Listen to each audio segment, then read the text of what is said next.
Hey everybody, Adam here with Hometown Acres. Welcome back. So today we're going to talk about a mistake that I made because I didn't do my proper research before starting a project, and now it's coming back to bite us. Let me show you what I'm talking about. All right, so what did we mess up here? Well, this is our blueberry patch, and when we bought these 48 blueberry plants, I didn't do enough research ahead of time. I knew that they liked acidic soil and that was going to be something we would have to deal with. Because this was previously a farmed field, I thought, okay, the soil should be pretty good in here. Really, all I did was I tilled this up, dug out the holes, buried the blueberry plants, and then backfilled the holes, and then we covered the blueberries with Holly-tone right around the drip line of the plants, and Holly-tone is used as a soil acidifier. So I thought, all right, we've got good farmland here, we've got Holly-tone mixed into the dirt, and then we mulched them with composted wood chips. So I thought, all right, we've got some organic material we're adding, we should be completely fine, right? Well, let me show you what these plants look like. So this is probably one of the healthier looking blueberry plants that we have, and even given that, this plant still doesn't look all that healthy. It looks like all the blueberry flowers have browned out, but this one at least still has leaves on it. Let me see if I can focus in. But the leaves kind of have a reddish hue to the ends of them, so there's definitely something going on here, and I don't know what it is. Now here's an example of one of the plants that looks less healthier than the one I just showed you, but still a little healthier than some of the ones we have here. This one still has green stems and stalks on it, and it does have some leaves that it's trying to make. However, they're really small and look extremely stunted. Here's one that looks even worse than the last one. This one at least still has green stalks and stems, but it has no leaves on it at all. You can see where there was buds this spring, and I don't know if they got frosted off or if there's just poor soil conditions or what, but yeah, no leaves on this one. It did have buds, but they did not produce any leaves or any flowers yet. And then here's the worst one of the whole bunch. There's no green on the stem at all. It's all brown, a little bit of red, but no buds, no leaves. This one looks like it's pretty much toast. So we're trying to prevent the rest of these from looking like this one here, if we can help it. They may already be too far gone, only time will tell. So what could be wrong with our blueberry plants? Well, that's the problem. I don't know. It could be any number of things, from not enough nutrients in the soil, poor draining soil, could be the recent drought that we've had. Even though I've been coming down here and watering them, maybe I'm not watering them enough, maybe I'm watering them too much, or it could have been some early frost that we had on this year. You know, we had a really nice early spring where it was warm out. Maybe some of those buds started popping up, and then we got another frost and killed them. So right now what we're gonna do is we're gonna do a soil test, which is what I should have done before I planted these, to rule out the possibility of poor soil. And at least that way we can start narrowing down what the problem is. If poor soil is our problem, we can go ahead and figure that out and solve that problem. So I already went to my local county extension office and picked up 3 soil sample bags. And the reason I got 3 is because, you know, we do have some plants that look healthy, like this one right here. But then further down, we've got some ones that don't look so healthy. And then over there, we've got a couple that are healthy. So I'm gonna take some soil samples from around the healthy plants, take some soil samples from around the medium healthy plants, and then take some soil samples from around the ones that are dead and see if we can't narrow down what the difference is between the ones that look like they're thriving and the ones that don't look so hot. All right, so we're gonna pull back all the mulch that we have next to this plant here.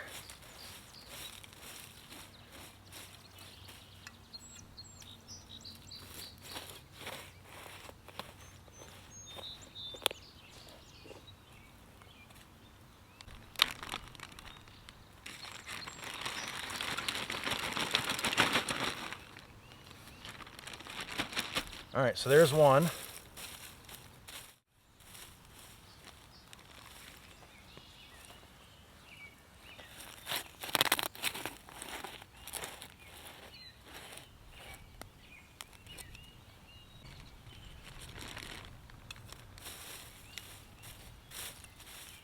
All right, so now we're gonna take a soil sample from 3 different plants that have these stunted leaves and buds on them.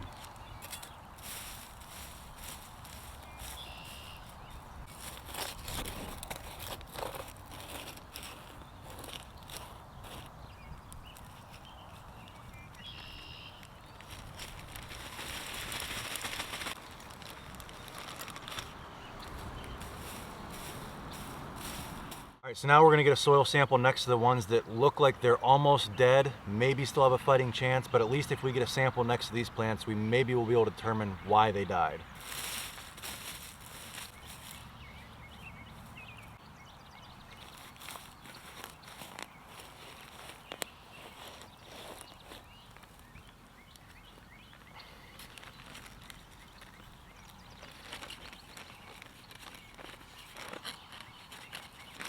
All right, so we have our 3 soil samples here: bad, medium, and then good performing blueberry plants. And what the soil test recommends is that you take the soil out of the bags, let it dry for 24 hours, sift out all the rock, roots, and if there's any worms or anything like that. That way you're just sending soil. So that's what we're gonna do. Let these dry out for 24 hours, and then we will rebag them up and send them out for test results. Now, I don't know how long it'll take to get the test results back. It could be anywhere from a couple days to a couple weeks, but for you guys, we're gonna find out right now. All right, so we got our 3 soil tests back here from the Penn State Extension Office, and we learned some pretty valuable lessons here. The first one is always get your soil tested before you plant anything. We're gonna have a much harder time fixing the problem that we have when we started than if we had just tested and amended the soil before planting. So what we have learned from these soil tests is the first one is we are very nitrogen deficient in our soil. So we went and bought a couple of things that we can do to fix that. The second thing is that our pH is way too low. So even in our 3 different samples from good, bad, and poor soil, our pH range from 7.2 to 7.3 to 7.6. So our pH is bad no matter which way you do it. I'm thinking the only real difference in the soils there, or not the difference in the soils, but the difference in the performance of the plants, is some of the plants may have been hardier than the others, but I think the soil in all 3 conditions was probably about the same based on these results. Now, the third thing that I learned is that Hollytone, even though right on the bag it says for acid-loving plants like azaleas and blueberries, it does nothing to actually lower the pH of your soil to make your soil more acidic. It's just a good fertilizer for plants that like acid. So while I thought when we started we were using a fertilizer to lower the pH of the soil, it really wasn't doing that. It was just a good food source for acid-loving plants. So we went and actually bought some soil acidifier. Let me show you the couple of different products that we bought. So here is the first product that we got. It is made by Espoma. It's an organic soil acidifier. This is what we should have put in the soil to begin with. The research that I had done, a lot of people said if you're blueberry farming that Hollytone is a good product. However, this is what I really needed. The second thing we bought is we got a couple packages of these 50-pound packages of peat moss. That's just an all-around general purpose good thing to mix into your soil. It's good for drainage, it's good for fertilizing, all that good stuff. And then the third thing that we got was urea. This is what's going to add our nitrogen to the soil. Now, all 3 of these things together would be much better if we had put them in and mixed them into the soil prior to planting. Since we can't do that now, we have roots established, we can't go in there with a rototiller and turn all this into the soil. What we're gonna do is just top dress this and then cover it all with mulch, and hopefully the rain and all the weather and everything will just wash it down into the soil, hopefully increasing our nitrogen and lowering our soil pH. All right, now I am no gardening expert and I don't claim to be one, but from the research that I've done, what I want to do is put down 1 cup of this soil acidifier around the base of the plant.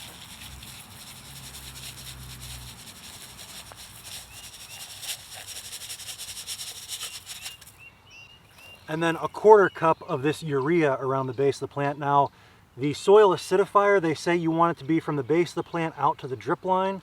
This urea, they say you don't want this to get within 6 inches of the base of the plant, so this wants to be a little bit wider.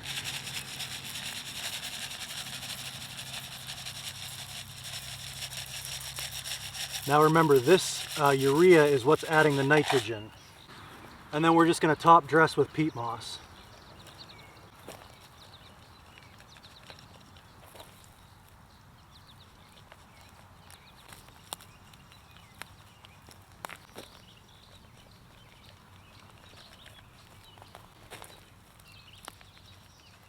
Anyway, so that's 1 down. We've got 47 more to go. I've got Dylan here in the background who's going to give me a hand.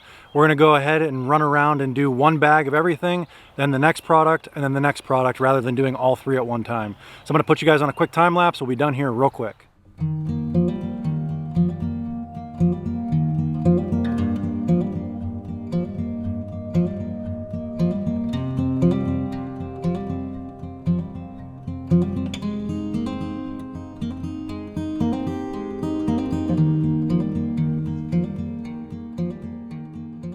All right, so that is the soil acidifier, the urea, and the peat moss, and it looks a lot better, but only time will tell if what we just did is actually going to help these blueberries thrive a little bit better than they have been.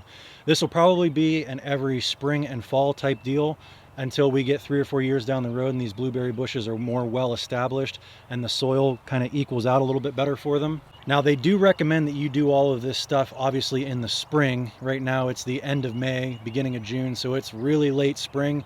The problem is we didn't know that we had an issue until the leaves started coming out on some of them and not others. So we try to take care of it as quickly as we kind of diagnose that there was a problem. But again, you'd want to do this first of all before you even plant them, and amend the soil before you plant. And then next best case scenario would be to side dress all the plants as early in the spring and in the fall as you can. We have rain coming in the forecast the next couple of days, so hopefully that'll help wash all of this stuff down into the roots. So like I said, I am not a gardening expert. Up until this point, we have been doing everything by trial and error, Google researching, trying to figure things out. So hopefully this video can help you guys from making the same mistakes that we have and blow $200, $300, $400 on blueberry bushes. Anyway, if you guys got some helpful information out of this, please give us a thumbs up, subscribe to the channel. We'll update you as we see how these blueberries turn out. Thanks for watching. We'll catch you on the next one.